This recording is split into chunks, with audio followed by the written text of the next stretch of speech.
శ్రీమాత్రే నమ. జయ గురు దత్తాత్రేయ నమ.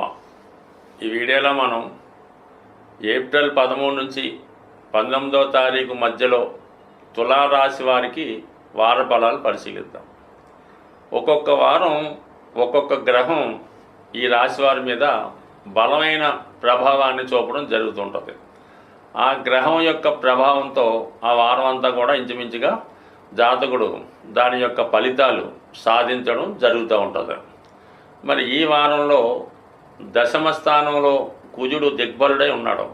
పైపెచ్చి రాశి వారికి మారకుడుగా దశమంలో నీచపడి ఉండడం చాలా వరకు ఒక విపరీత రాజయోగం లాంటిది ఇవ్వడం జరుగుతూ ఉంటుంది. ఈ కారణం వల్ల జాతకుడు వృత్తిలో తన సామర్థ్యాన్ని నిరూపించుకుంటాడు. కొత్త ప్రయత్నాలు ఫలిస్తాయి. కుటుంబానికి సంబంధించినవి కానీ భార్యాభర్తల మధ్య ఉన్న విభేదాలు కానీ సంపూర్ణంగా పరిష్కారం అవడం జరుగుతూ ఉంటుంది. అలాగే జాతకుడు తన యొక్క ఆరోగ్యాన్ని కాపాడుకోవడం, అలాగే ఫిజికల్గా ఫిట్నెస్గా ఉండే ప్రయత్నం చేయడం జరుగుతూ ఉంటుంది. కొన్ని సందర్భాల్లో స్థిరాస్తి కొనే ప్రయత్నాలు ఫలిస్తాయి. ఉద్యోగంలో అభివృద్ధికి చేయి ప్రయత్నాలు కూడా చాలా వరకు ఫలించే అవకాశం ఉన్నది. అంటే మొత్తం మీద కుజుడు ఈ వారం అంతా కూడా ఈ రాశి వారికి దిగ్బలుడై బలవంతుడై ఉంటాడు. దానివల్ల స్వశక్తితో సమర్థవంతంగా దేనినైనా ఎదుర్కొని సాధించే ప్రయత్నం జరుగుతుంది. ఇటు ప్రభుత్వ ఉద్యోగులకి అనుకూలంగా ఉంటుంది, రియల్ ఎస్టేట్ వారికి, డిపార్ట్మెంట్ వారికి కూడా చాలా కాన్ఫిడెన్స్గా వారి పనులు పూర్తి చేయగలుగుతారు. ఇక రవి సప్తమ స్థానంలో ఉచ్చులో ఉన్నాడు. అంటే ఈ రాశికి లాభాధిపతిగా ఉచ్చులో సప్తమ స్థానంలో ఉండడం వల్ల జీవిత భాగస్వామి యొక్క హోదా పెరుగుతుంది. అంటే సాధారణంగా అప్పటిదాకా ఏ ఎమ్మెల్యేగా ఉన్నవాడు ఒకేసారి మినిస్టర్ అయ్యేంతగా ఆ హోదా పెరిగే అవకాశం ఉంది. అది మగవారి జాతం అయితే స్త్రీ యొక్క అంటే భార్య యొక్క హోదా పెరిగే అవకాశం ఉంది. ప్రభుత్వంలో పలుకుబడి పెరుగుతుంది. మీ యొక్క సర్కిల్ పెరుగుతూ ఉంటుంది. మీరు ఏ వృత్తిలో ఉన్నా మీ యొక్క ఖాతాదారులు, కస్టమర్సు చాలా గొప్ప గొప్పవారు రావడం జరుగుతూ ఉంటుంది.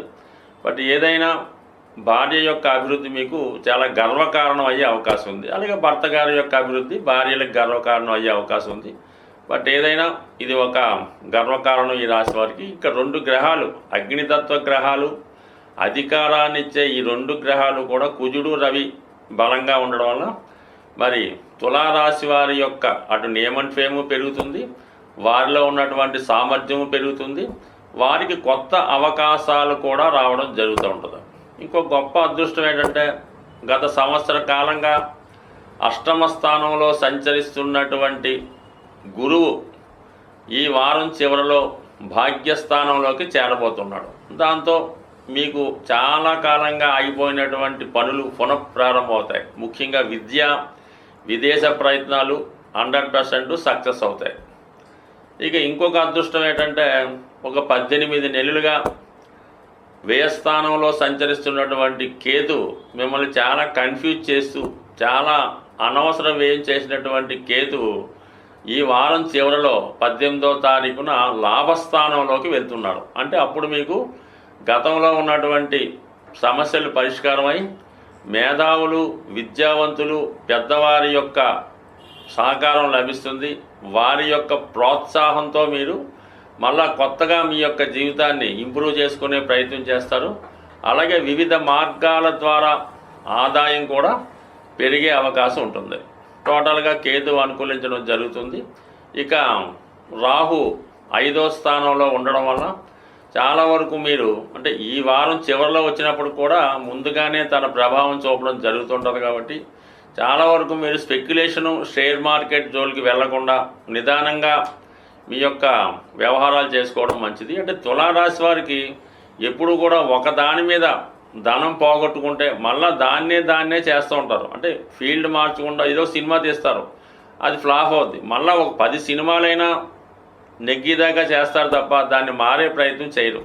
సో ఎప్పటికైనా ఒక్కసారి ఆలోచించి మీరు ఏ రంగంలో ఉన్నా దాని నుంచి ఒక్కసారి పైకొచ్చి కొత్తగా వేరే విధంగా ధన ప్రయత్నం చేసే ఆలోచన మీకు చాలా వరకు అనుకూలంగా ఉండే అవకాశం ఉంది. ఎందుకంటే ఇంచుమించుగా మీ యొక్క శని భగవానుడు 6వ స్థానంలో సంచరించడం సుమారుగా 2.5 సంవత్సరాలు ఉంటుంది కాబట్టి లాంగ్ టర్మ్లో మీకు ఏదైనా లాభసాటిగా ఉండే ప్రయత్నం చేయడం వల్ల గతంలో కోల్పోయినటువంటి ధనాన్ని, నేమ్ అండ్ ఫేమ్ని, వైభవాన్ని, గౌరవాన్ని తిరిగి పొందే అవకాశం ఉంటుంది. స్వస్తి. సాధారణంగా జ్యోతిష్యాన్ని, గోచారాన్ని, జాతకాల్ని నమ్ముతున్నవారు రవిగ్రహాన్ని ఆరాధన చేయవలసి ఉంటుంది. రవి యొక్క బలం ఉంటేనే ఆ జాతకుడు అటు ఆర్థిక విషయాల్లో కానీ నెగ్గుకు రావడం జరుగుతూ ఉంటుంది. మరి ఈ వారంలో రవి ఉచ్చ స్థానంలోకి రావడం జరిగింది. అంటే రవి బలంగా ఉన్నప్పుడు మనకి ప్రభుత్వ సంబంధించిన కార్యక్రమాలు చాలా వరకు అనుకూలంగా ఉంటాయి. ఏదైనా ఆరోగ్యంలో మంచి ఆరోగ్యం కలుగుతుంది, మంచి ధన సంపద పెరుగుతుంది. ప్రజలు చాలా సౌమ్యంగా ప్రవర్తించి దాన గుణాన్ని కూడా కలిగి ఉంటారు. మరి ఈ సమయంలో మీరు ఏ రాశి వారైనా, ఏ లగ్నం వారైనా రవి బలం ఉంటే మిగతా గ్రహాలన్నీ సహకరిస్తాయి కాబట్టి మరి ఈ సమయంలో మీరు చాలా వరకు ప్రతిరోజు, అంటే కామన్గా చెప్పేదైనా ప్రతిరోజు సూర్య నమస్కారం చేసుకోవడం వల్ల, అంటే ముఖ్యంగా ఏంటంటే రవి యొక్క అనుగ్రహానికి సత్యనారాయణ స్వామి వారి వ్రతం అది కంపల్సరిగా మీరు చేయించుకోవడం వల్ల, లేదంటే ఆ వ్రతంలో పాల్గొనడం వల్ల రవిగ్రహ అనుగ్రహం లభిస్తుంది. తద్వారా మీకు సర్వ సంపదలు కలుగుతూ ఉంటాయి. అంటే ఎప్పుడన్నా తెలుసో తెలియకో మనం ఏదంటే కొన్ని కార్యక్రమాలు పెండింగ్లో పడినప్పుడు ఏం చేస్తామంటే ఏదో ఒక దైవాన్ని మనం మొక్కుంటూ ఉంటాం. ఏదో వెంకటేశ్వర స్వామి వ్రతం చేయించుకుంటాం, అమ్మవారికి పూజ చేయించుకుంటాం, లేదంటే ఇది చేస్తామని అప్పటికప్పుడు అనుకుంటారు. కానీ కారణాంతరాల వల్ల ఆ కార్యక్రమం పెండింగ్లో ఉండిపోవడం కూడా జరుగుతూ ఉంటుంది. ఎటువంటి మొక్కులు పెండింగ్లో ఉన్నా కేవలం సత్యనారాయణ స్వామి వారి వ్రతం చేసుకుంటే అవన్నీ కూడా శాశ్వతంగా తొలగిపోయే అవకాశం ఉంది. దీనికన్నా ఇంకా సింపుల్ రెమెడీ ఏంటంటే ఆదివారం రోజు గోశాలను దర్శించి మీ యొక్క వెయిట్ ఎంత ఉంటారో దాంట్లో 8వ వంతు గోధుమలు మరి ఆ గోశాలలో డొనేట్ చేయడం కానీ, నానబెట్టిన గోధుమలు ఆవుకి తినిపించడం వల్ల అది కొంతవరకు రవిగ్రహ అనుగ్రహం కలుగుతుంది.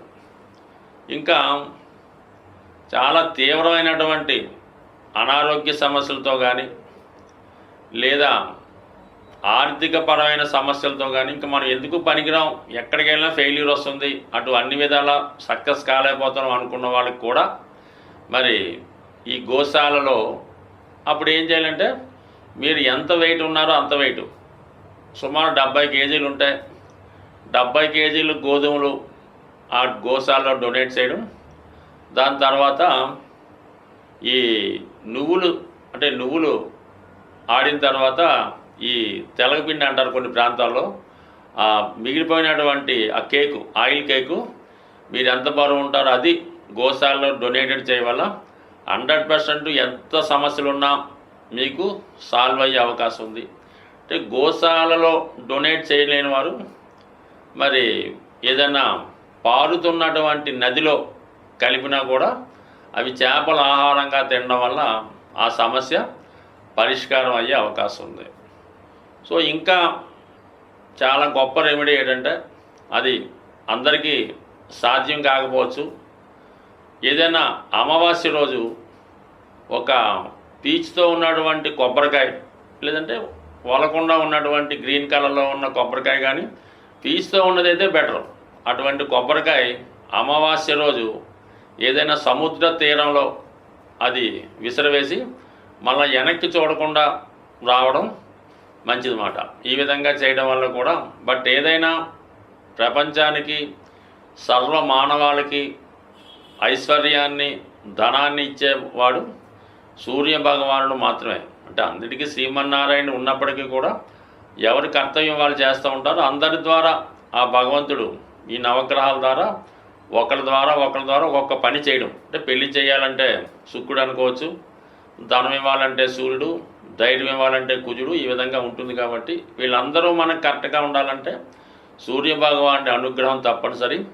కేవలం నమస్కారం చేత సంతృప్తి చెందే ఏకైక దైవం సూర్యభగవానుడు. మనకు ఉండవలసిందల్లా శ్రద్ధ, నమ్మకం.